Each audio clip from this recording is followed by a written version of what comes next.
Well, I thought I could hear somebody purring. And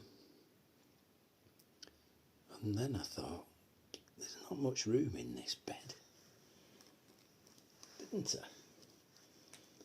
Yes, early Monday morning.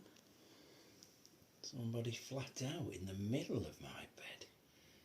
Which makes it awkward for me. I'm right on the edge, as you can see.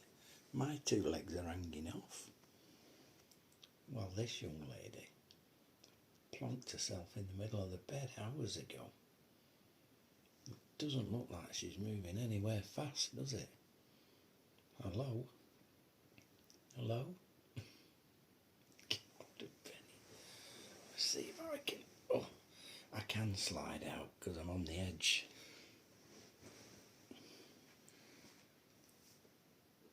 God and Bennett.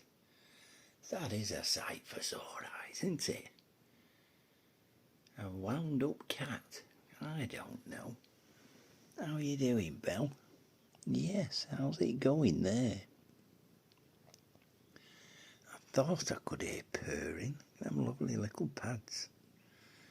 Well, it's a nice day. Oh, she's purring away, aren't you? Hey? Yes. I'm trying not to disturb you, but I know you'll jump up as soon as I get up, won't you? As soon as I'm on the move, you'll want to be on the move, won't you? Where's your mother downstairs?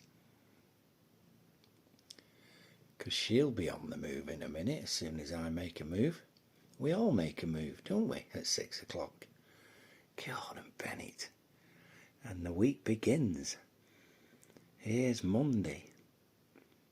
Right, well, I'll leave you to it and I'll start getting myself sorted out. Oh dear. Yes, I just need to wake up first. Focus and concentrate on stuff because I'm in the clouds this morning, aren't I, for some reason. Sometimes that happens, doesn't it? I just don't know what day it is sometimes, yes. But it's nice to wake up to you purring there. Yeah, you look a treat, don't you? All curled up in a little ball. You look a proper treat, young lady. Well, I'll leave you to it. Lovely to hear you purring away there. Right. It's worked. I'm out and you're in. Hasn't it? So